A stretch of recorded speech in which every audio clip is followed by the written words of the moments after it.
Donc, ben, premièrement, bonsoir, je me présente. Mon nom est Bruno Turcotte. Je vais être votre animateur ce soir. Je suis très curieux aussi d'animer cette table ronde-là. On est en présence de trois artistes. Alors, je vais commencer pour les gens qui sont présents. Non, ben, je vais venir avec toi tout de suite, mon ami, tout de suite après mon ami Rodrigue. Donc, ce soir, on est en présence de Monsieur Dimo Ivanov, qui a une maîtrise en arts médiatiques et qui a également un diplôme d'études supérieures à l'Université Concordia. Et évidemment, là, qui est un artiste visuel à temps plein depuis plus de 25 ans. Donc, bonsoir. Bonsoir, merci. Vous Merci pouvez de nous prendre le accueillir. micro dans vos mains si vous êtes Ah plus ouais. à l'aise, puis tasser le trépied, Si on aucun arrive problème. Ouais, je pense que ça va comme ça. D'accord. Merci de nous accueillir dans la région. Merci. Et ça me fait plaisir. Et également Sonia Stoeva, qui Allô? est également une maîtrise en arts médiatiques à l'Université Concordia et un diplôme d'études supérieures à l'Académie nationale des beaux-arts de Sofia en Bulgarie. Bonsoir. Exact. Merci beaucoup. Et là, ben, je ne parlerai pas tout de suite, mais vous avez fait un perfectionnement là, dans le programme Leads, où vous êtes en cours de perfectionnement à ce niveau-là.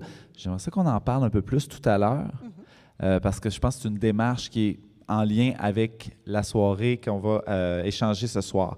Et en ligne sur Zoom, donc merci beaucoup d'être avec nous ce soir, malgré votre horaire bien chargé, Monsieur Rodrigue Turgeon, qui est co-porte-parole de la Coalition Québec Meilleure Mine et co-responsable du programme national Mining Watch Canada.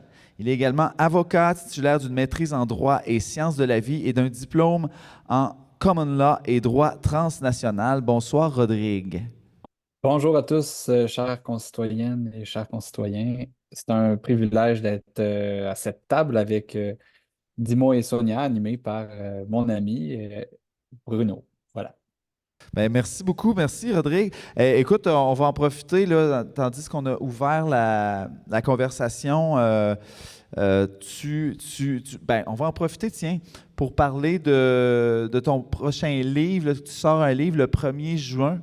Donc, Oui. est-ce que tu veux nous parler brièvement Oui, ben, écoutez, moi, j'ai accepté l'invitation ce soir à la condition de vraiment me mettre au service de nos invités qui ont traversé le parc La Vérandrie pour venir ben, témoigner de la beauté de leur art. Mais puisque vous me le permettez, je vais brièvement introduire le sujet de mon livre. En fait, le premier livre que j'ai écrit, qui va être publié aux éditions L'Esprit Libre et qui porte le titre Nanicana. Nanicana, c'est le nom en Anishinaabe-Mohin de ce qu'on connaît comme étant la rivière Arikana, qui est en fait un fleuve. Et c'est en fait le récit de l'expédition que j'ai menée avec mon frère et deux amis il y a de cela 3 étés. Une partie de Saint-Mathieu, vous connaissez tous Saint-Mathieu, là. Et on est arrivé dans l'océan Arctique en descendant le fleuve. Et c'était pour moi, ça faisait toujours l'objet d'une fascination, d'un rêve un peu fou de savoir qu'est-ce qu'il y a au-delà des rapides d'Amos. Et ben, en fait, ce récit-là, c'est pas simplement le récit de notre aventure, mais aussi le résultat d'échanges, de discussions avec une douzaine de personnes Anishinaabe IU, donc CRI, des canoteurs, canotrices, pardon, canoteuses, des mères, des aînés et des jeunes qui partagent tous et toutes cet amour-là profond envers le fleuve Nanicana. Et en chemin, là, on vous embarque dans nos canots. Vous allez découvrir les beautés naturelles insoupçonnées et tout à fait renversantes qu'il y a tout au long de cette expédition-là. Entendre les témoignages des premiers peuples, avoir aussi tout le volet historique, culturel, ben, pas tout le volet culturel ni le côté historique, là, ça serait trop grande prétention, mais quand même, avec mes recherches, je suis arrivé à rassembler beaucoup de- de- d'informations sur ce qu'était le fleuve avant, puis comment les premiers peuples l'habitaient, et pas simplement les premiers peuples, mais les premiers explorateurs non autochtones qui sont débarqués sur ce territoire-là il n'y a pas si longtemps, à peine un siècle. Donc, on a un peu de preuves historiques, mais beaucoup de témoignages et de données sur l'état actuel du fleuve. Là, en fait, ce livre-là arrive aussi dans l'objectif d'inviter les gens, nos représentants, représentantes, à agir pour protéger ce joyau-là. Donc, c'est dans cette optique-là que le livre est construit. Puis, j'espère qu'il va attirer votre attention. On a mis beaucoup d'énergie pour avoir des belles illustrations dans le livre par Geneviève Biguet, une artiste d'Amos. On va en Donc, reparler les tout à l'heure, Ouais. Rodrigue, du contenu et de ton rapport avec les artistes dans cette nouvelle œuvre-là qui s'en vient. C'est Donc, ça. je ne Ça veux fait pas le tour. non plus... Ben, c'est bon. C'est euh, tout, là. Vous excellent, avez tout avec excellent. ça. Donc, juste le 1er juin, tout ça va être lancé. Merci. Mais je vais revenir là-dessus, justement, sur la C'est part parfait. des artistes visuels dans ton livre. Sonia et Dimo, vous avez... on est super bien entourés, l'ambiance. Tout est prêt. Tout est prêt pour le vernissage. Une chance. Écoute, on a commencé le montage vendredi la semaine passée. Saint. Oh, wow. Vendredi saint. Une chance qu'André il a accepté ça. Il a dit oui, gérante, il n'y a pas de problème. Alors, on était contents de commencer plus tôt. Oui, OK, oui. Hein? Donc, ça s'est terminé, quoi? L'installation s'est terminée ce matin ou hier? Hier, plutôt Ah. hier. Là, en fait, mardi, mais ouais. Excellent, excellent. Mais vous êtes quand même des habitués des installations. Oui, cette exposition, la majorité des œuvres ont déjà été présentées dans un autre centre d'artistes au Saguenay-Lac-Saint-Jean, à Alma, à Langage Plus. Puis à Montréal aussi. Alors, on a pris quand même... on a Ouais, de un l'expérience là, avec toutes les... parce que les installations, ça prend du temps. Ça prend du temps. C'est pas juste la photographie qu'on va aller puis déposer sur le mur, puis l'accrochage se fait bien, facilement et tout. Alors, puis tout ce qui est technologie, il y a toujours des surprises, comme la carte SD. Oui, Exact. oui. Alors, on a Oui. besoin toujours un peu de temps supplémentaire pour s'assurer que tout est beau et ça fonctionne bien. Exactement. Puis, ça s'appelle Evolving Nature. Ouais. Et puis, pourquoi ce thème, ce titre particulièrement? Pour être honnête, l'exposition, quand on l'a présentée au Lac-Saint-Jean, c'était à Toi, mon futur. Alors, c'est le thème de l'exposition, en fait, c'est d'essayer, envisager et visionner notre nature dans le futur. Ça va être quoi l'impact des changements climatiques sur notre futur, sur notre nature dans le futur. Alors, c'était à Toi, mon futur. Puis au courant les 2 dernières années, on a changé les titres pour Evolving Nature. Alors, une nature en évolution, parce qu'on pense que ça représente mieux en fait notre recherche avec la nature. Oui, plus on plonge, plus on voit qu'on est incertain dans... l'incertitude est le mot d'ordre. Là. Qu'est-ce qui nous attend? C'est vraiment l'incertitude. Donc, on s'est mis à projeter des idées, mais c'est toujours un peu dans l'inconnu. Alors, ça tourne. Donc, parfait. Alors, Evolving Nature, justement, c'est toujours le rapport dans votre œuvre à niveau de perception du spectateur ou de l'autre. Du spectateur, Oui, hein, tout à fait, oui. C'est le terme. Et donc, tout dépendant à quel endroit il se trouve, donc l'idée, c'est de jouer un peu sur sa perception, de sa vision du monde, de sa vision de l'œuvre, de sa vision du monde. Et vous, de votre côté, c'est quoi votre vision du monde, justement? Vous parlez de nature qui évolue, l'incertitude, Oui. et vous avez voyagé aussi. Oui. Donc, quel est le rapport au monde de Sonia et Dimo? Moi, j'y vais. Alors, le rapport au monde, c'est toute une question, là, mais... On commence raide, là. On commence ça solide. Oui, c'est ça, exact. Écoute, c'est l'exposition qu'on vous présente, en fait, qu'on vous fait part à partir de demain. C'est une exposition qui est très personnelle. Alors, c'est un projet qui nous tient à cœur énormément. Alors, on travaille avec la représentation de la nature depuis, je dirais, depuis qu'on est ensemble en Oui. tant que duo. 15 ans minimum. Plus que 15 ans, oui, à peu près. Puis, en travaillant avec la nature, ben, le sujet des changements climatiques, c'est sûr que c'est de plus en plus présent. Depuis quelques années, c'est vraiment dans nos vies. Puis ça crée une angoisse, ça pose des questions. Alors, en tant qu'artiste, est-ce qu'on voulait vraiment aller puis faire une exposition sur les changements climatiques? Je dirais non. Je dirais que c'est venu tout naturellement pour nous, parce qu'en travaillant avec la nature, ben, les changements climatiques, ça touche la nature. Alors, c'était quelque chose que nous, il fallait qu'on se pose des questions, puis qu'on fait des recherches par rapport à ça. Comment la nature va changer dans nos vies, dans la vie de nos enfants aussi, parce que là, maintenant, on voit l'impact, mais c'est sûr que ça va s'accélérer dans les prochaines années. Mais c'est vraiment des questions très personnelles. Alors, on vous invite à vraiment apprendre avec nous, je dirais, parce qu'on s'est posé des questions par rapport au...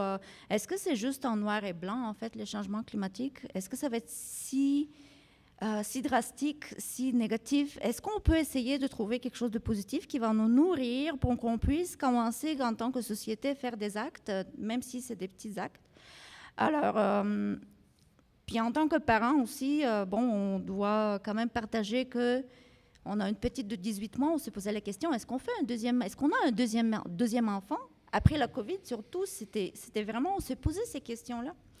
Alors, je pense que cette exposition-là, ça nous a vraiment permis de réaliser qu'il y a des nuances. C'est pas les changements, c'est de la transformation de la nature. Ça ne veut pas dire nécessairement que on s'en va à 100% dans une très mauvaise direction. Il y a de l'espoir encore, il y a des choses à faire, puis il faut continuer à les faire, puis commencer à les faire, des petits gestes. Puis je pense que ça aussi, ça nous aide, pour moi, puis Dimo, ça nous a vraiment aidé d'avoir cet espoir-là, puis de se dire, OK, on continue notre pratique en lien avec la nature. On fait cette exposition-là qui nous a permis d'apprendre plus à travers la recherche qu'on a faite. Puis de se dire que, est-ce qu'on va continuer vraiment dans cette direction avec les changements climatiques, c'est explorer ça, ou bien on va essayer d'intégrer, comme d'habitude, les changements et une nature en transformation? C'est à voir. Ouais. Mais bon, j'arrête. Mais votre œuvre n'est pas sombre du tout, là. Non, c'est pas anxiogène. Là, on veut pas ça, on veut surtout pas ça. Donc, justement, là, vous aimeriez inspirer un peu de paisibilité ou sans arrêter de réfléchir, mais parce que ça fait réfléchir. Ça fait réfléchir, on se pose des questions, mais donc c'est comment qu'on fait pour... puis peut-être, Rodrigue, si tu peux intervenir de ce point de vue-là aussi, comment qu'on fait pour ne pas tomber dans l'éco-anxiété? Mais là, vous apportez du beau dans votre œuvre, du lumineux. Donc, est-ce que c'est une piste? Oui, c'est ça, définitivement. En fait, c'est des questionnements qu'on se pose en présentant des œuvres qui sont un peu plus mécaniques, des œuvres qui sont plus construites à partir d'éléments qui ont en fait rien à voir avec la nature, mais qui représentent une nature. C'est toutes des choses, des pistes à explorer, que c'est jamais noir et blanc. Oui, la technologie, elle est très naturovore, on peut dire, si vous me permettez, mais elle est aussi quand même une source de nouveauté et comment dire, un peu plus... On peut l'amener dans la poésie, on peut l'amener dans l'espoir et dans pratiquer, utiliser la technologie pour le bien-être, l'ensemble de notre bien-être. Donc, voilà. Et puis, c'est ça, avec les vidéos aussi, on s'est permis d'ajouter un peu plus d'espoir avec des spécialistes qu'on côtoie ou qu'on connaît, voilà. Parce que c'est tant au niveau corporatif que vous avez travaillé en collaboration avec... pourriez les nommer, les personnes qui sont incluses dans l'exposition? Alors, c'est la première vidéo, en fait, c'est Solon. C'est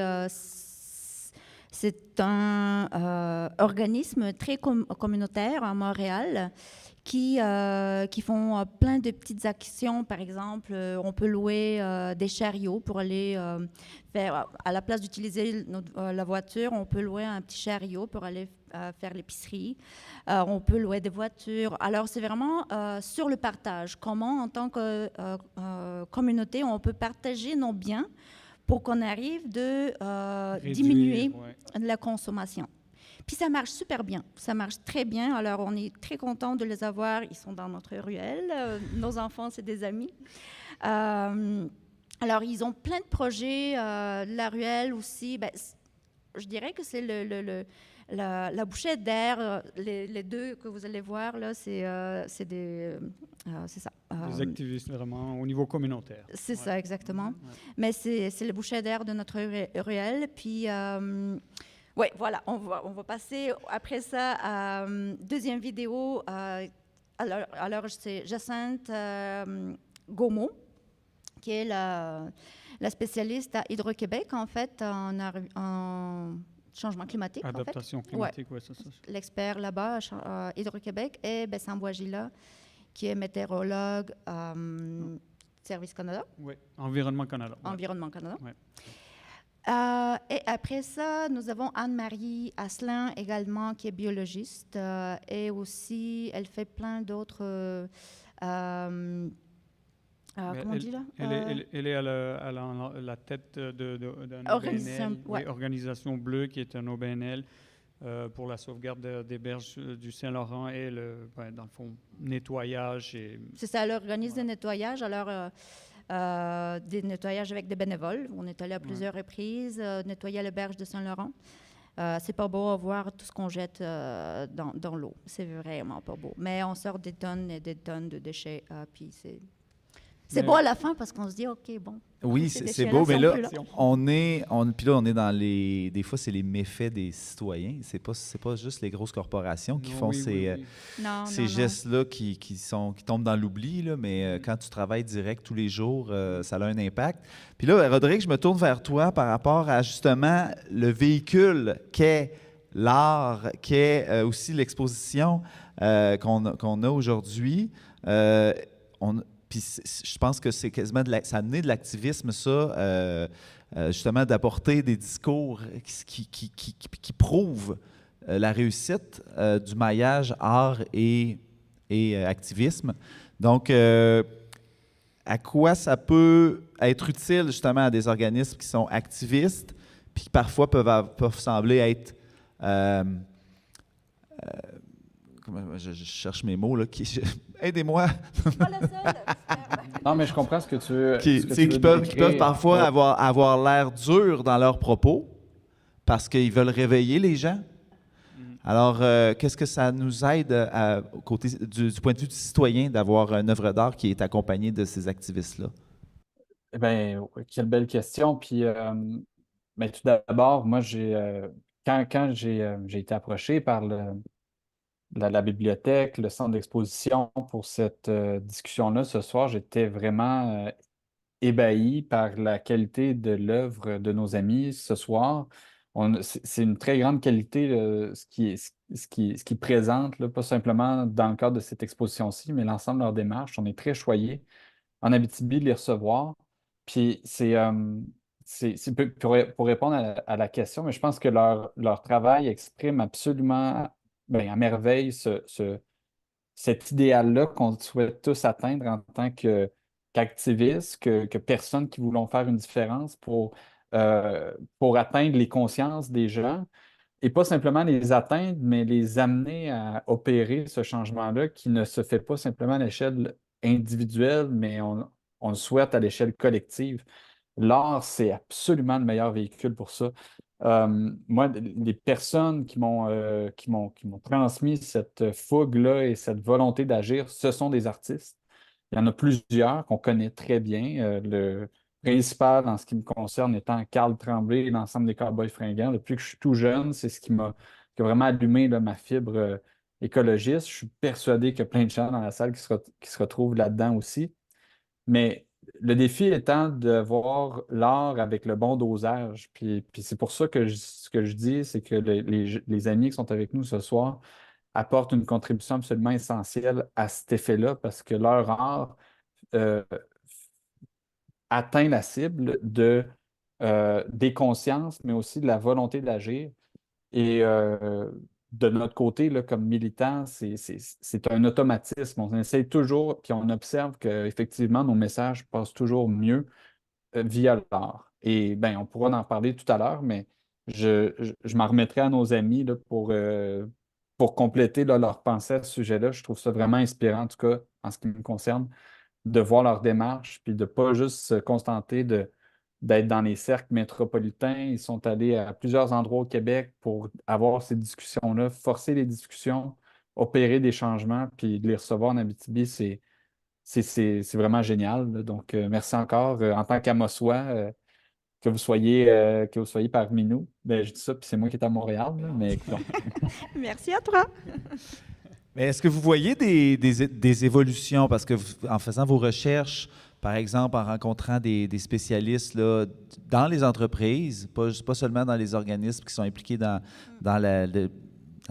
l'environnement, est-ce que vous voyez une évolution, une volonté de faire autrement dans l'avenir? Oui, définitivement. Tout à fait. Ben, écoute, je pense qu'en tant que société, moi, en tant que personne, quand je vais à l'épicerie puis quand j'achète pas les légumes qui sont emballés dans du plastique, ben, je vote pour ce produit-là qui va pas être en fait acheté par moi puis après ça par Dimo, etc. Alors, c'est sûr qu'en tant que citoyen, nous, on a vraiment notre pouvoir, un énorme pouvoir avec des très petits gestes, je dirais. Alors, il faut insister sur ça. On voit une énorme différence dans les dernières années, surtout à Montréal. Bon, exactement les petites entreprises qui ont vraiment accès à tout ce qui est un vrac, par exemple. Alors, aller remplir nos savons dans des bouteilles en plastique qu'on utilise depuis 3, 4, 5, 10 ans, à la place d'acheter le savon en bouteille directement de l'épicerie. Des petits gestes comme ça. Mais moi, en tant que maman, en tant qu'artiste, ça me fait du bien. Des petits gestes comme ça me fait du bien. Je ne sais pas si je vais changer le monde, je ne pense pas. Mais je trouve que c'est inspirant. On échange des idées entre des amis. Toi, tu fais quoi? Oui. C'est On quoi agit tes souvent idées? par l'exemple des autres. Et puis Exactement. ça fait partie de comment procéder à transmettre son niveau d'engagement. Mais je pense que aussi, pour ce qui est des entreprises là, que Ouais. tu mentionnais, c'est que ils sont vraiment à l'écoute, ils veulent agir, puis c'est des militants qui sont vraiment, on les connaît aussi personnellement, surtout On compte sur eux. les gens qui sont à Hydro-Québec, par exemple, ou Environnement Canada, c'est vraiment des gens qui sont engagés à tous les niveaux, puis au niveau de leur vie personnelle qu'au niveau professionnel. Et ce qui est encore plus encourageant, c'est qu'ils voient beaucoup d'effets positifs. Ils sont positifs, ils font un impact, ils disent qu'ils sont en train de changer les entreprises de l'intérieur. Donc, c'est sûr que c'est des grosses entreprises. Le changement... Ça va prendre du temps. Voilà, Ça va être lourd et sont plus longs, pénible. mais c'est en cours, là.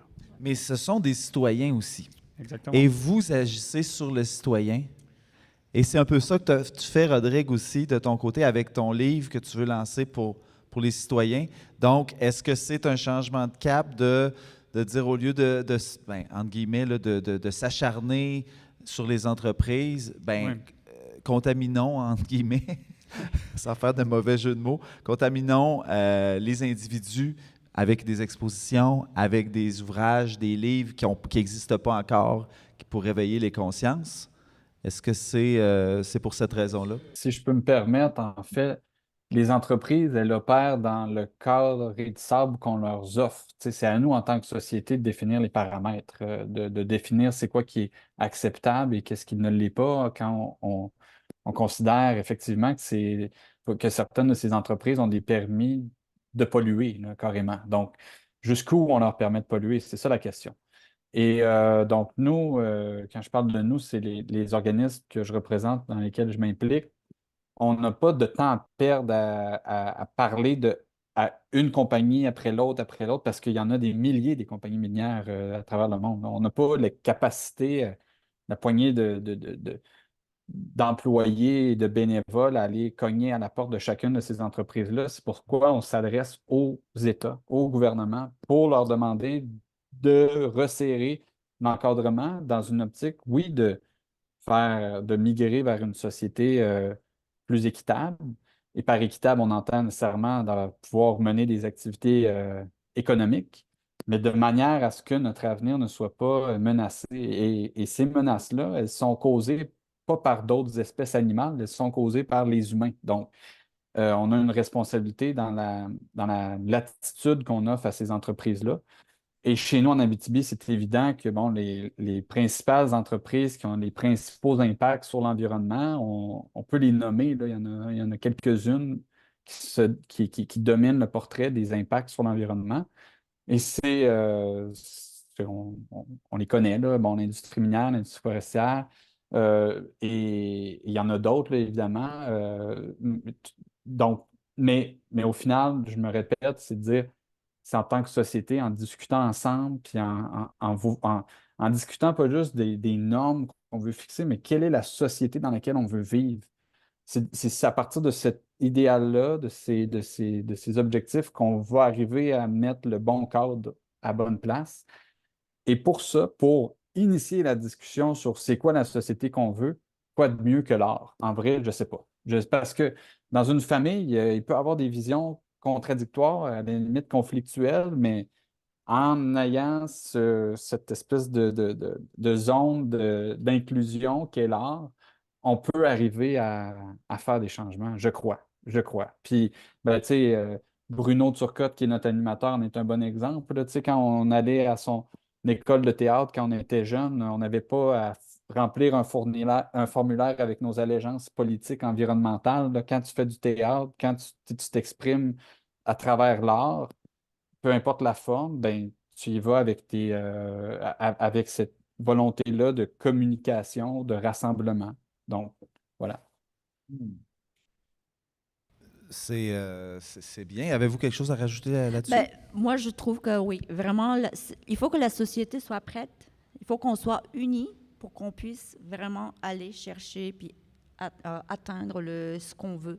Parce que si on est prêt, on n'est pas prêt en tant que société d'aller dire aux compagnies qui exploitent mal notre nature, en fait, nos terres, ben c'est sûr que l'impact, il ne sera jamais là. Puis là, on parlait justement de l'art comme façon de transcender la science, de transcender les mouvements environnementaux. Ça amène du questionnement aussi. Parce que c'est pas juste c'est pas la vérité, là, c'est pas la solution qu'on amène comme artiste. Donc, vous utilisez des matériaux technologiques, des matériaux questionnables à la limite. Oui. Donc, pourquoi? Mais je pense que c'est personnellement, en fait, pas personnellement, mais avec Sonia, je pense qu'on essaie de présenter les éléments qui font partie de nos vies, puis qui sont sujets à être réinterprétés de manière à qu'on puisse les voir d'un autre œil qui soit un peu plus, comment dire, Poétique. Oui, poétique définitivement, et puis, mais aussi de réinterpréter la matière elle-même.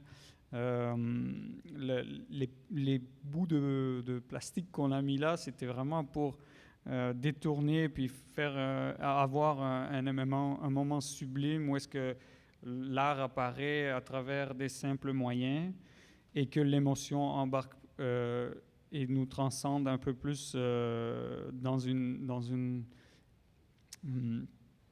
un paysage, dans le fond. Et vraiment, l'idée, c'est de transformer cette matière, de se dire que oui, OK, le plastique c'est quand même une matière plutôt merveilleuse dans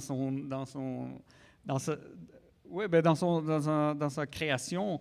Comment on l'utilise, ça c'est autre chose. Ça c'est vraiment à nous. Et comment on en abuse aussi. Oui, exactement. C'est vraiment à nous, comme société, comme on disait tantôt, de prendre les choix et faire les choix. Mais aussi, c'est en tant qu'individu de voir dans ce qu'on a entre nos mains, quel est le potentiel. Est-ce que c'est juste un potentiel d'usage unique ou bien on peut aller un peu plus en profondeur? Puis faire de l'art avec, par exemple. Mais aussi, la technologie, ça nous... en tout cas, elle essaye de nous donner des promesses. Alors, par exemple, pour le nuage que vous allez voir juste derrière le mur là-bas, bon, c'est un nuage créé par la technologie, par des matériaux très... bon, c'est du plexiglas, c'est de l'aluminium, c'est de... Alors, tout ce qui est matériaux, c'est très industriel, je dirais, voilà. Puis on essaie de recréer un nuage, on essaie de recréer la nature. Alors, on s'est posé la question, ça va être... C'est quoi, en fait? Est-ce qu'on peut, en tant que personne, en fait, en tant qu'artiste, recréer vraiment l'expérience qu'on a avec la nature, en regardant un nuage à travers la technologie? Est-ce qu'on peut essayer de simuler ça? Est-ce que ça va être la même valeur émotionnelle qu'on va recevoir en regardant le nuage dans le ciel, puis en regardant un nuage complètement créé avec la technologie? Parce que, bon, la technologie, ça nous donne de l'espoir qu'on peut recréer. Si on détruit assez la nature, ben, on va pouvoir le recréer peut-être après. Bon. Ben, il faut se poser cette question-là. Oui. C'est quoi? Qu'est-ce qu'on va avoir si on détruit complètement la nature, puis après ça, on essaie le... Alors, c'est toutes des questions. Je dirais pas qu'avec l'exposition, on donne pas des... comme on disait avant la table ronde, on essaie de poser des questions, on se pose nous-mêmes des questions, on ne donne pas vraiment des réponses, parce que des réponses, malheureusement, ça n'existe pas présentement. On n'a pas vraiment des réponses exactes. Mais plus qu'on se pose des questions, plus que ça nous pousse d'apprendre. Puis voilà. Alors, j'arrête là. Ou c'est comme la reproduction laser là, Voilà. des glaciers qui fondent actuellement. Oui, c'est ça. C'est pour faire revivre à des gens éventuellement ces Oui, glaciers. c'était un peu... encore une fois, on était dans la création, mais en même temps, notre vie changeait. On pensait à un deuxième enfant, et puis voilà qu'on s'est posé la question, est-ce que nos enfants, avec un regard futuriste un peu apocalyptique, parce que ça engendre aussi certaines réflexions comme ça quand on parle de climat, est-ce que c'est quelque chose que nos enfants pourront expérimenter, la glace? Oui, bien sûr que oui, mais en même temps, hypothétiquement, comme parlant, on pourrait peut-être leur conserver avec la technologie morceau pour qu'ils puissent avoir une idée c'est quoi. Mais tout ça dans une optique un peu pessimiste, je l'avoue. Mais on cherchait aussi la beauté de l'objet lui-même. On a souvent tendance à dire de la glace, on remarque certaines beautés qui sont là, mais de faire le geste de la reproduire avec une imprimante 3D, c'est vraiment mettre le service de la technologie à l'art et à la nature, de permettre que la technologie devienne, dans le fond, un outil comme on fait un peu l'inverse, le chemin inverse. Puis aussi, la glace, c'est très éphémère. Hein? On essayait, en fait, quand on a fait ce projet sur la glace, les sculptures en glace, on voulait les faire imprimer en 3D. Bon, sauf que, c'était l'hiver, on se dit, on va les mettre dans la voiture, on va conduire vite, puis on va se rendre jusqu'à l'imprimante, on va mettre dans l'imprimante, puis on va faire les... Mais ça ne marche pas comme ça. La glace, ça fond, on ne pouvait pas vraiment... on pensait, en tout cas, on pensait plein de choses là. Mais on a découvert cette technologie qui nous a permis, en fait, de prendre des photos 360 autour de la glace, directement sur les berges. Alors, on était directement sur les berges de Saint-Laurent, puis on prenait des images. Alors, c'est un nouveau procédé quand même, là. La photogrammétrie. C'est ça, exactement. Puis ça permet de archiver, si je peux dire, des objets qui sont très éphémères. Hein. Alors, c'est des objets qui ont une vie de quelques heures, quelques mois, etc. Est-ce que par rapport à, mettons, la diffusion, tu sais, de l'état environnemental ou de la science, où on est rendu dans la recherche justement de la sauvegarde de l'environnement. Est-ce que c'est une difficulté que vous aimeriez... est-ce que vous proposez ça dans votre exposition présentement, peut-être à travers les entrevues? Dans les entrevues, c'est ce qu'on découvre un peu, l'état de la situation dans certains... Oui. Et puis, est-ce que c'est un enjeu, par exemple, Rodrigue, de ton côté, de communiquer l'état des lieux? Ouais, absolument. Puis, oui, En fait, c'est un enjeu. Comment qu'on s'y prend pour atteindre le spectateur? Parce que là, tout à l'heure, on parlait de venir amener les expositions, mais l'art et la culture, ça reste que c'est encore... c'est pas toujours populaire, là. Ben, tu sais, l'art, parlons-en. Tu sais, il y a, oui, nous, les gens qui sont poussés par cette conviction forte sociale d'un bien-être idéal d'une société où notre avenir n'est pas menacé, où on peut revenir à un état plus serein, disons. Euh, puis qui sont pas, on n'est pas motivé par des intérêts corporatifs. On est là pour le bien commun, si je peux dire humblement. Mais de l'autre côté, les entreprises extractives ont également connaissance de la puissance de l'art pour faire avancer leurs euh, leurs moyens, leurs ambitions. Et ça se fait de manière plus ou moins directe, là. Nous, comme activistes, c'est assez clair. Tu sais, on fait une chanson avec Richard Desjardins, on sait You know what you get, là. Tu sais ça va être quoi le résultat. Les entreprises, elles vont y aller de différents moyens, on le sait, notamment par le biais de commandites pour essayer un peu de contenir le message ou de plutôt encourager certains messages qui lui sont moins critiques. Et donc, ça se fait de manière plus ou moins subtile, souvent très subtile, mais dans tous les cas, l'art est un moteur pour initier une conversation ou pour la, la contenir ou l'annihiler là, à l'extrême. Et c'est pour ça que moi, ben, à travers les années de mon implication environnementale, j'ai rencontré un nombre très grand là, d'artistes de tous les domaines. Ça va de l'illustration à la peinture, à la musique, ben, comme ce soir, on a un autre exemple dans l'art visuel, dans les expositions, mais ça va très loin dans l'art contemporain, la danse, le théâtre, tu sais, toutes les formes d'art y passent là, finalement. Et moi, c'est la partie de mon travail que j'aime le plus. Tu sais, juste écrire un communiqué de presse, c'est pas satisfaisant, c'est pas suffisant, c'est pas ça qui va atteindre les gens. Il faut trouver une manière de mieux l'exprimer qu'en des mots scientifiques. C'est correct, il faut rester scientifique dans notre démarche, il faut être crédible, il faut être source à l'appui tout le temps, parce que sinon, on va se faire critiquer qu'on dit n'importe quoi. Mais c'est pas suffisant d'avoir ces bases-là scientifiques. Il faut transmettre le message. Et moi, honnêtement, c'est pour ça que je suis content d'être ici ce soir. Je ne connais pas d'autre meilleur vecteur que l'art pour amener cette discussion-là.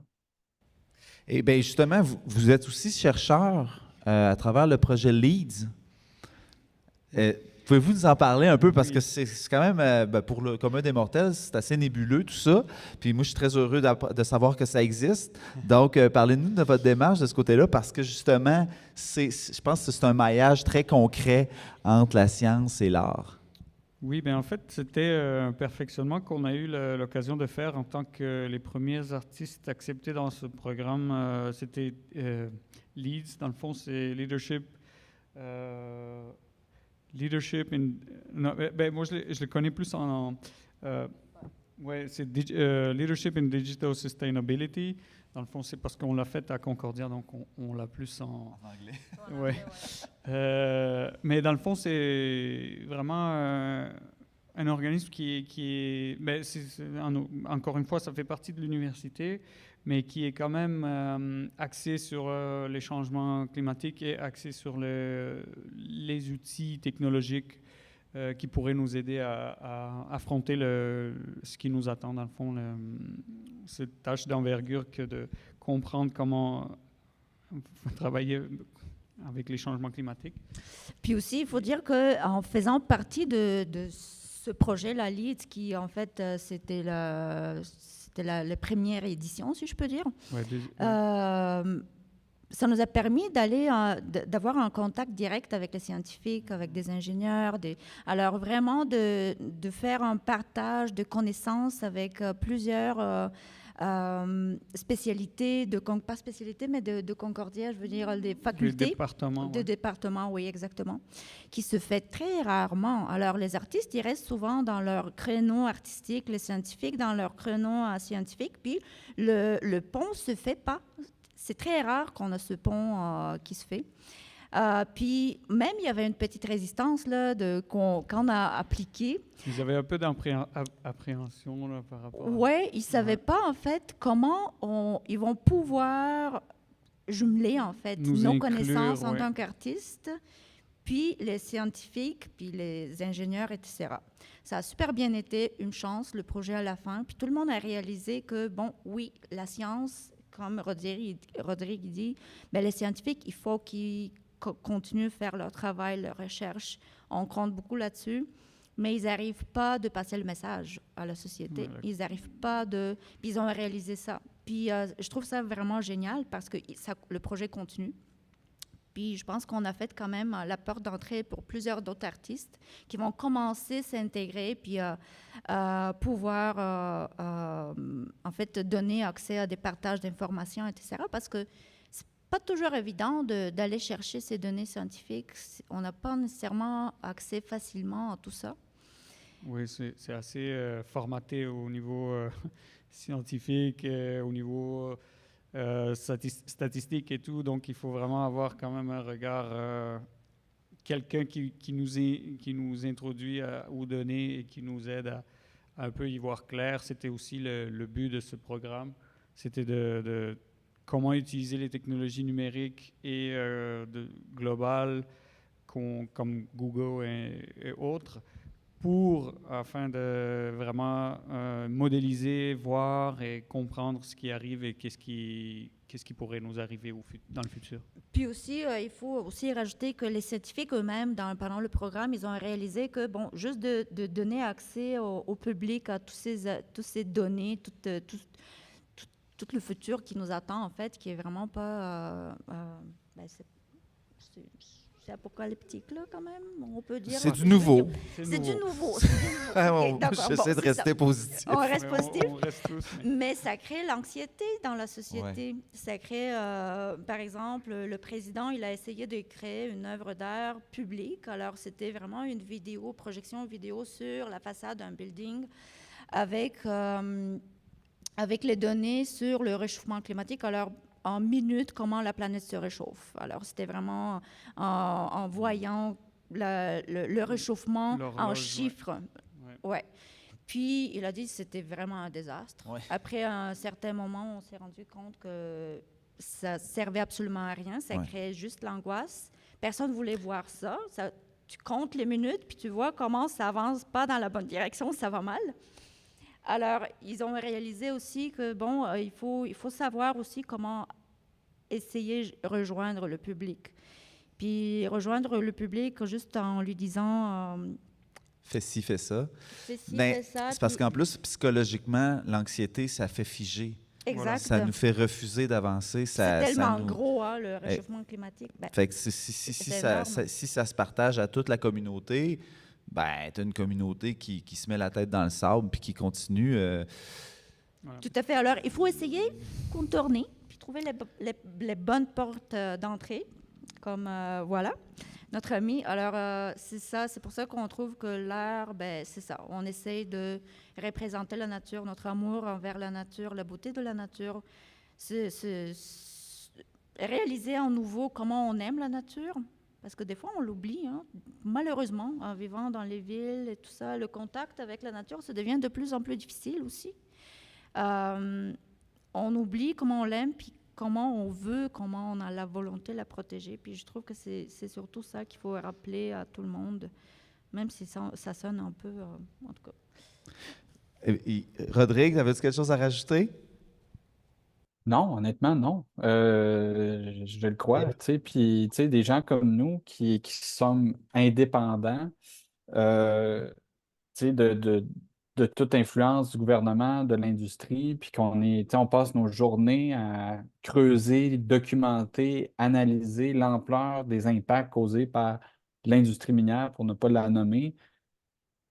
on est rapidement dans cet état là, de pas juste d'anxiété, mais même de colère. Là, tu sais, comment que c'est possible qu'on en soit rendu là?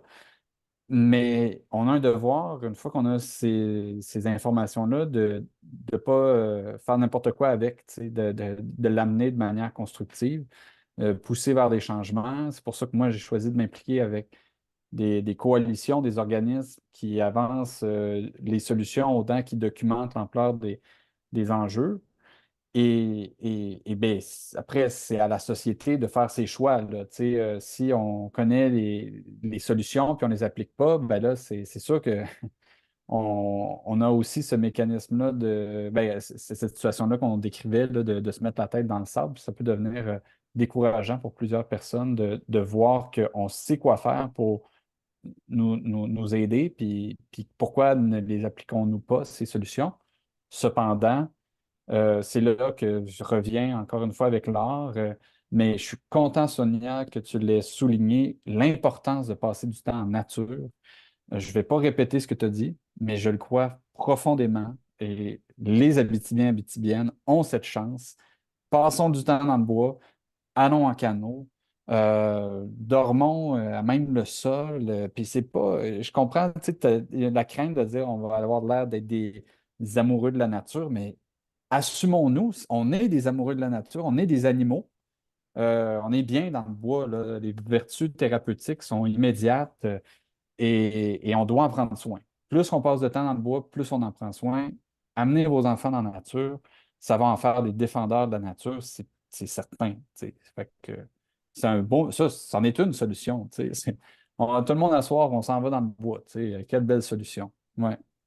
Et en plus, là, je trouve, là, puis là, on va parler, on va revenir à l'exposition là, il y a des gens qui nous écoutent peut-être 6 mois plus tard, là, mais vous irez voir l'exposition ailleurs.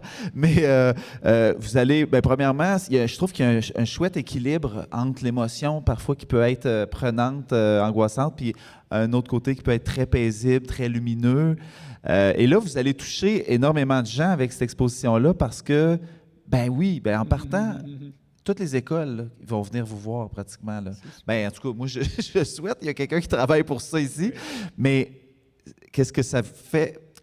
Vous voulez que les gens repartent avec quoi? Une volonté d'action, une volonté de réflexion? Qu'est-ce que vous souhaitez atteindre chez le spectateur? Ben, personnellement, moi, je dirais que moi, j'aimerais bien que les gens sortent ici avec peu de mots, puis que ça les laisse travailler, cette exposition, qu'elle les travaille un petit peu sur où est-ce qu'ils se situent, qu'est-ce que j'ai vu, et puis que ce soit plus une émotion qui revient les chercher quand ils se rappellent de ce moment-là. Donc vraiment, puis cette émotion-là, je pense qu'il va être vraiment plus profonde et plus mémorable pour eux si ça arrive. Et puis c'est quelque chose qui va vraiment, dans le fond, les faire questionner sur leur rapport à tout ce qui passe dans leur vie. Ouais, je veux dire, voilà, comme matériaux et pas seulement, idées aussi. Tout à fait, ben c'est ça. On cherche l'émotion surtout avec nos créations parce que c'est l'émotion qui reste pour un petit moment dans nos cœurs. C'est pas les chiffres qui vont rester, qui vont essayer de mémoriser. C'est pas malheureusement les mots, les bons mots. Des fois, c'est vraiment les émotions, les sensations, comment on s'est senti en voyant un objet, une œuvre d'art ou bien même une conversation. Ben, c'est l'émotion qui reste après tout. Alors, quand on sort de l'exposition, c'est ça qu'on veut. On veut garder en souvenir quelque chose de beau, puis de l'espoir aussi. Oui, parce que vous mélangez aussi la matière, le contenu et les matières, Oui. faire un jeu de mots. Et bien justement, Rodrigue, toi aussi, tu participes à l'art, à la propagation, l'éveil à notre état de l'environnement. Comment tu veux que les gens repartent avec ton prochain livre, Nanicana? Dans quelle émotion, dans quel état d'esprit? Honnêtement, puis ça va être honnêtement, c'est tellement un sujet sensible, là. Moi, ça a été. J'y vais quand même assez sincèrement dans ce projet-là. Tu sais, les gens, je crois qu'ils me connaissent, ben, les gens à Moss, ils me connaissent depuis que je suis tout jeune, mais c'est dans mes fonctions de porte-parole, d'organisme, c'est pas tant ma voix que les gens entendent, mais celle d'organismes qui ont des agendas, qui ont des priorités, qui ont des bons. Donc, moi, vous m'entendez à la radio, c'est pas nécessairement le fruit de mes propres réflexions, c'est plutôt les priorités des organismes que je représente. Dans ce livre-là, j'y vais vraiment de manière plus intime, mais j'amène les gens dans un endroit qui, pour plusieurs, je suis persuadé à Amos, ont toujours souhaité aller. Tu sais, c'est certain. Combien de fois on traverse le fleuve par jour, par semaine? On connaît bien l'itinéraire d'une rive à l'autre, mais qu'en est-il du sud au nord?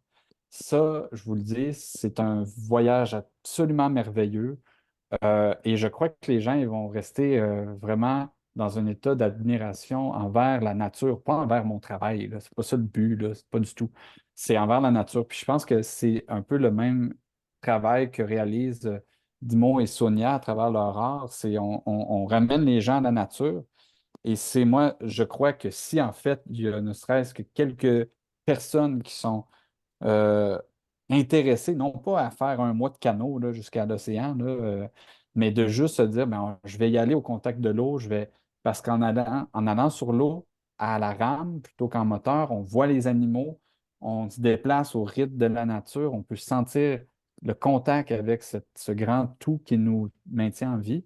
Moi, c'est ce que je souhaite insuffler, parce que il y a bien des gens à Amos qui préfèrent passer leurs vacances à l'extérieur de la région, mais combien de gens pourront, je l'espère, se dire, ben c'est possible, on peut y aller. Écoutez, la première femme non autochtone à avoir fait un voyage sur l'Arcana, sur Nanicana, c'était en 1955. C'est possible d'y aller, là. Et, et je dis la femme, mais avant ça, les explorateurs de tout temps ont survécu dans ces conditions-là. On peut le faire encore. Les Anishinaabe, les Ios, tous les peuples autochtones du pays connaissent ces cours d'eau-là depuis toujours. Il faut s'en rapprocher. Et moi, c'est ce que je souhaite transmettre. Et encore une fois, ben, ce véhicule-là, c'est l'art que j'ai choisi pour le faire.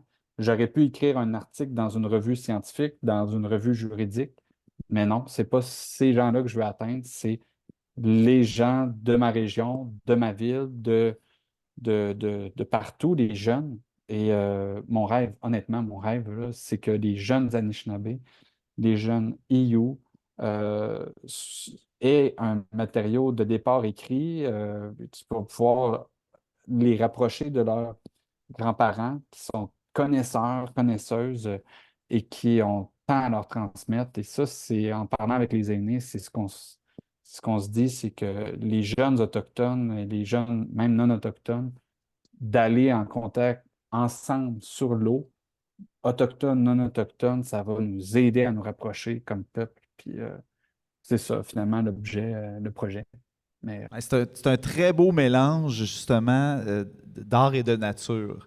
Parce que oui, oui. tu nous incites à aller dans la nature et en même temps, on va s'abandonner dans l'œuvre qu'on va découvrir. Et bien, c'est un peu ça aussi, c'est un peu de même qu'on va combattre l'éco-anxiété parce que sinon, on reste figé et on est un peu impuissant. On se sent toujours impuissant vis-à-vis ça.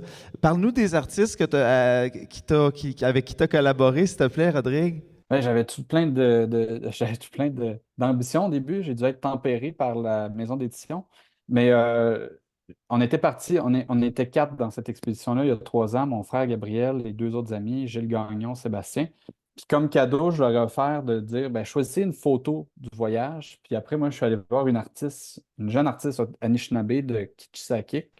Puis on a pris les 4 photos, puis elle a fait des toiles avec les photos.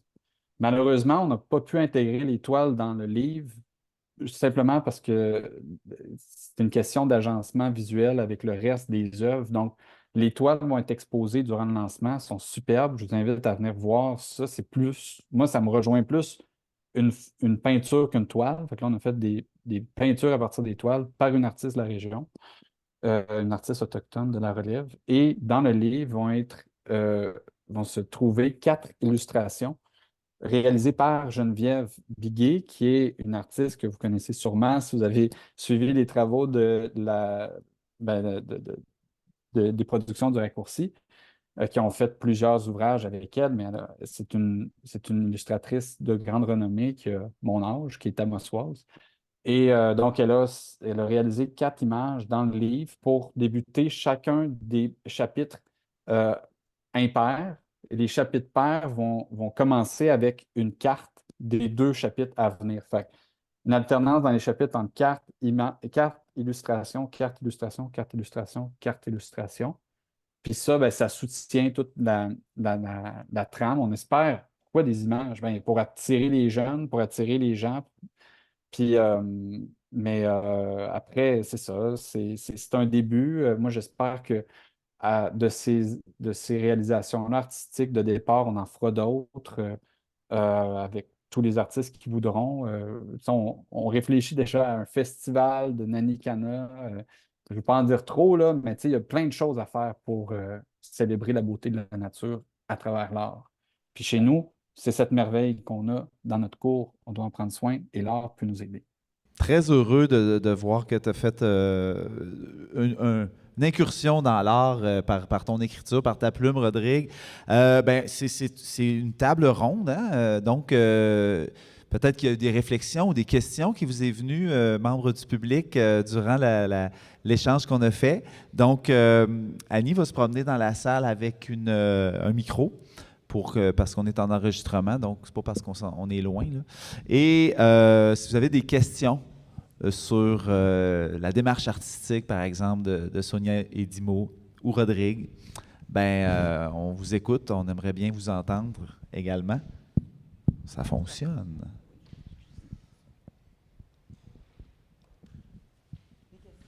Est-ce que oui? Oui.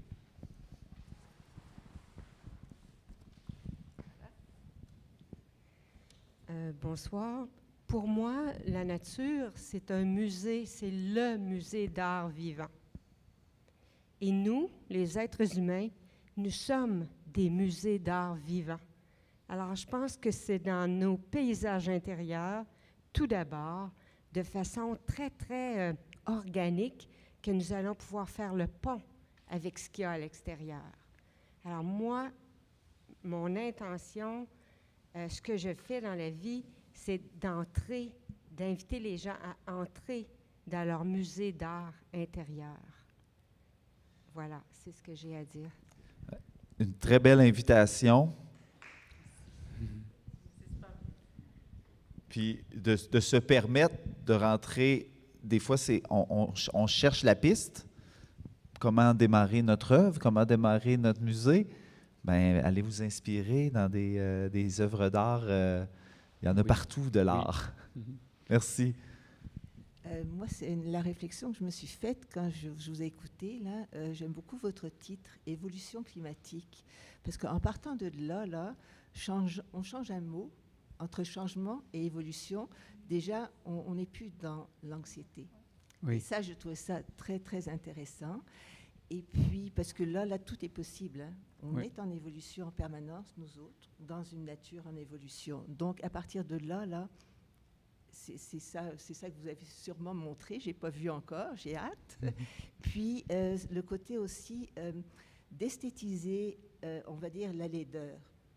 Vous avez pris un moyen avec l'art comme médium d'esthétiser quelque chose qui n'est pas beau, parce qu'on ne sait pas où on s'en va, mais vous l'avez rendu beau. Beau, en tout cas beau, je m'entends sûrement dans le sens que on s'en va où avec ça, mais il y a des possibilités. C'est ça qui est important, c'est de sentir aussi toute la solidarité qu'il y a entre les artistes, les scientifiques, entre tout ce qui peut se passer dans la communauté, dans le collectif, tout ce qu'on peut faire ensemble. Sortir de l'individuel pour aller dans le collectif, tout ça, c'est un changement, on va dire une évolution plutôt, même moi je change le mot, une évolution qui peut nous emmener très loin. Ce qui fait que d'aller avec et non pas aller contre. C'est toujours ces résistances qui font qu'on n'avance pas. Donc ça, je pense que c'est, dans ce que j'ai entendu, je trouve ça intéressant. Merci, oui. Je ne sais pas dans votre démarche, Oui. peut-être que c'est moi qui extrapole, mais Non, en non. tout cas, c'est vraiment intéressant. Mais tout à fait, on voulait vraiment présenter cette exposition en tant que, réflexion autour de la nature qui Évolue. évolue, qui va pas nécessairement dans une direction bien droite. Puis, voilà, je trouve aussi votre réflexion est très intéressante pour la société, effectivement, parce que nous aussi, on doit évoluer. Comme notre Jacinthe Gaumont, qui est d'Hydro-Québec, en fait, elle disait aussi que les changements en tant que société qui doivent se faire, ça se peut bien que ça fasse mal. Puis il faut que ça fasse mal. Je veux dire, on est habitué d'avoir des grosses voitures, de les remplir au complet, puis aller voyager. Mais il faut diminuer tout ça. Puis ça se peut que ça fait mal. Ça se peut qu'on a il faut faire des compromis. Mais la société doit être prête pour faire ça. Puis On c'est ça, évolue être ensemble unis. dans ça. Ouais. Exact, être unis par rapport à ça. Puis je pense que, voilà, ça C'est en va se faire. diminuant notre... ouais, on va y arriver tous ensemble, là, mais ensemble. Puis aussi, en même temps que chaque geste compte, c'est ensemble aussi. Mais il faut avoir la volonté. C'est la volonté avant tout. C'est ça qu'on cherche. Je pense à Rodrigue aussi. Alors, l'amour avec la nature, envers la nature, ça va créer la volonté. Puis après ça, en tant que société, je pense qu'on peut faire des miracles. Mais il faut juste commencer par des petites choses. Mais la contradiction, c'est difficile. Vivre avec les contrastes, les contraires, le choc du confort et de l'effort. C'est toujours comme perçu comme négativement. L'humain, on aime le confort. On aime, hein? Oui. Mais si on va au camping, on passe une semaine sans confort. Est-ce qu'on se sent bien à la fin, passer en nature faisant du camping? On a besoin du feu, on a besoin de la nature, un petit lit à terre, regarder les étoiles. Ça nourrit, on se sent bien, on a zéro confort. Zéro, minimum, OK, je veux dire. Là. Non, mais Alors, on cherche la déstabilisation avec ça. On se déstabilise volontairement et ça nous fait du bien. Tout à fait. On réalise comment on n'a pas besoin de la maison de 3 étages chauffée à 25 degrés, puis 3 voitures devant Une nouvelle piste de réflexion pour une installation, peut-être. Il faudrait nous faire passer dans une tente à terre. Puis là, pas mauvais. On dort ici. On dort ici. Merci. C'est une belle... tu vois déjà, la réflexion est entamée sur l'impact que l'exposition évoque. Oui, on a une autre question. Oui, on a du fil. Bien, je voulais en profiter pour rebondir sur ce que Françoise abordait. C'est vrai qu'il faut changer de vocabulaire. Bonsoir, tout d'abord.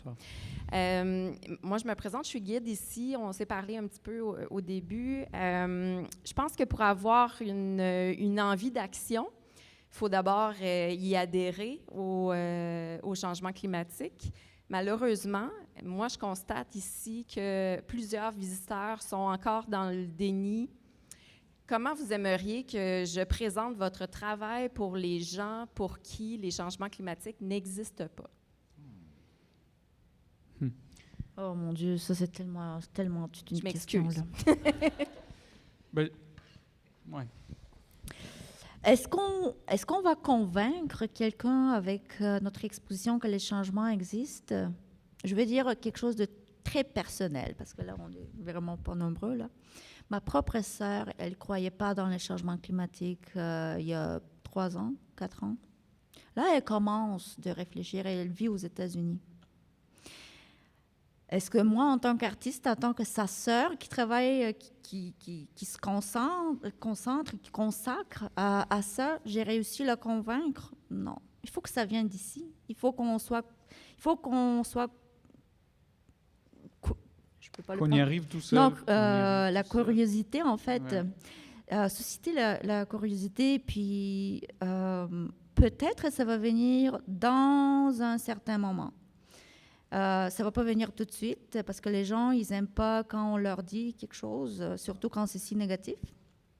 Puis en plus, on les juge, on leur dit, vous ne faites pas bien à la nature, vous ne faites pas bien à la société, vous êtes Vous n'avez rien compris, ça, c'est. Vous n'avez ça rien passe compris. jamais.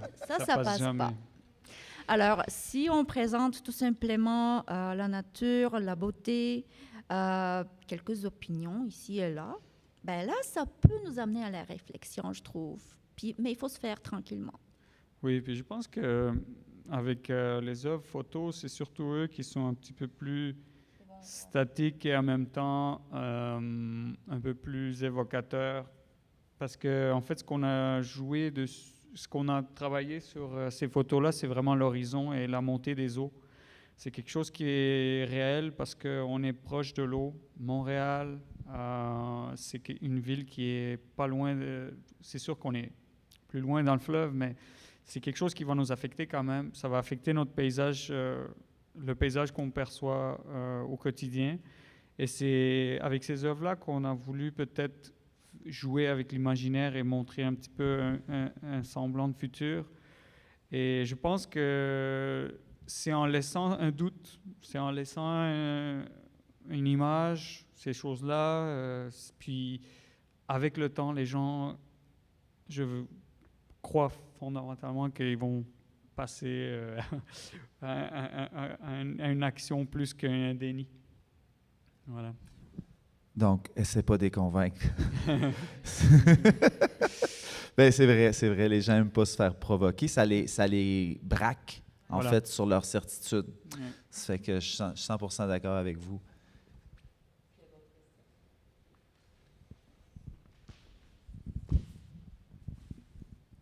Bonjour, je vais essayer de ne pas trop m'éparpiller parce que je trouve qu'il y a vraiment des belles réflexions ce soir. Je pense qu'on ne peut pas parler d'éco-anxiété sans parler de clash générationnel, de la vision de l'écologie par rapport à notre génération. Moi, je suis née dans les années 90, 98. Et on m'a toujours parlé d'écologie. J'étais haute comme 3 pommes, on m'en parlait déjà. Et cette éco-anxiété-là, je la vois vraiment très présente chez les gens de mon âge. Puis j'imagine que ça doit être encore pire pour les personnes encore plus jeunes que moi. Et j'ai cru comprendre que des jeunes viendraient à l'exposition et je me demandais quel message vous avez envie de leur dire par rapport à cette exposition-là et aussi à l'environnement en général. Je pense que c'est le même message qu'on essaie de partager avec notre grand, là, je dirais nos enfants, mais c'est juste avec le grand qu'on essaie de partager tout ça. Est-ce qu'on lui dit tout? Non. Je dirais pas parce qu'ils sont trop jeunes, ils n'ont pas encore la maturité de tout comprendre puis tout assimiler comme il faut. Est-ce qu'on l'incite à des actions directes, concrètes avec nous? Oui, à 100%. Alors, aller nettoyer la berge, ramasser la poubelle, se mettre les mains dans la boue, puis ramasser le plastique qu'il y avait autour du Saint-Laurent, sur les berges du Saint-Laurent. Il a vraiment réalisé beaucoup de choses en quelques jours. Maintenant, on va à l'épicerie. « Maman, est-ce que je peux avoir ça? » « Ah non, mais parce que c'est avec du plastique, emballé avec du plastique. » Nos enfants sont tellement intelligents, puis ça rentre tout de suite. Il faut vraiment avoir la confiance dans le... Puis moi, honnêtement, je crois beaucoup plus dans les générations futures que dans le présent, malheureusement. Mais je pense que nos enfants, ils sont capables de changer beaucoup de choses. Oui, Juste, il faut... Pour ce qui est de l'anxiété, vraiment, de les mettre dans l'action tout de suite. Et comme on disait tantôt, c'est pas en paralysant qu'on va s'aider. Donc, vraiment, des petits gestes. Ça pourrait être un nettoyage d'Arikana. Ça pourrait être 1001 actions. Mais déjà, j'ai compris qu'ils font un ménage du printemps, qui est quand même une belle action. Puis ces actions-là, moi, elles sont restées aussi dans mon souvenir d'enfance. C'est quelque chose qu'on fait c'est pas plaisant, mais après ça, tu réalises, ouais, c'était quand même pas trop dur non plus, puis c'est beaucoup plus accueillant de vivre dans quelque chose de plus propre de nos traces. Puis le travail d'équipe, je trouve Oui, ça, c'est ça. les enfants, ils aiment ça. Donc l'action. Nous aussi, on aime ça, là. Le travail d'équipe. Oui. Ça va nous amener loin. Et là, vous êtes en équipe, en couple. Puis là, dans Leeds, vous êtes aussi en équipe. Ça, je trouve ça fabuleux, vraiment. Ben, à la maîtrise aussi, écoute, on Ouais. était les premiers à accepter à la maîtrise ensemble. Ouais. Toujours ensemble. Ah. Toujours Un ensemble. dossier, mais ensemble. Mais Ah. on payait les fees, en tout cas, on payait 2 fois Les frais de scolarité. C'est sûr les frais de que- scolarité. les frais- C'était 2 fois, mais sinon, écoute, c'est pas grave. C'est la vie. C'est notre choix aussi. Hein. Bon. Ben, merci beaucoup pour ces belles questions. Ça va être, encore une fois, c'est en évolution. C'est vraiment le mot qu'on va retenir ce soir, l'évolution. Une évolution douce, poétique, une évolution positive. Ouais. Donc, merci beaucoup, Sonia. Merci, Dimo, excuse-moi, j'étais en train de te Fait débaptiser. plaisir. Dimo. Tout le monde a la difficulté avec 10 mots. Hein. Tout Et puis, le monde. d'ailleurs, c'est Ivanov Stoeva. Voilà. C'est ça votre Ouais. nom Duo. duo artistique? Ivanov, Stoeva. Oui. On est bulgare aussi, juste pour dire. On n'est pas russe parce qu'on s'est posé la question à plusieurs reprises. Ah, Parce que les Ivanov, il y en a beaucoup. Des oui. Russes. Merci beaucoup à vous pour votre présence. Puis c'est vraiment le fun parce qu'en fait, c'est la première fois qu'on rencontre le public d'Abitibi, de Témiscamingue, en fait, Ouais. parce qu'on était en montage. Puis voilà, on n'a pas eu le chance jusqu'à présent. J'espère que demain, il y aura encore plus de monde. Merci beaucoup à l'équipe. C'était C'est le centre vraiment... d'exposition à André, Andréani. un gros tout le merci. monde, merci. Bravo. Ben, ça va être une très belle exposition. Je vous souhaite un grand succès. Merci, Rodrigue Turgeon, également, de ta Merci, présence. Rodrigue. Merci, Merci Rodrigue. Merci, beaucoup. les amis. Merci au centre d'exposition pour l'invitation, à Bruno pour l'animation, à la ville d'Amos aussi de m'avoir fait une place. Puis, merci aux gens dans la salle que je ne peux malheureusement pas voir, mais à la pertinence de vos questions, j'ai l'impression que vous avez passé une belle soirée. Donc, moi, ça a été une belle soirée avec vous. Puis oui, ben, pour les gens intéressés, au même endroit, à la bibliothèque, au 2e étage, le samedi 1er juin, on poursuit la discussion. Puis voilà, ben, j'ai très hâte de voir l'exposition aussi. Dimo et Sonia, bravo pour votre travail. Je suis honoré d'être avec vous ce soir. Donc, merci encore. Merci. Merci. Donc, Rodrigue Turgeon, ton livre Nani Cana va être lancé le 1er juin 2024 et vous pouvez aller participer et voir l'exposition Evolving Nature du duo Ivanov-Stoeva. Partout, souhaitons-leur. Merci. Merci. Merci tout le monde. Merci. Merci Annie, merci Anna. Merci. C'était fantastique. Merci, Bruno. Ouais.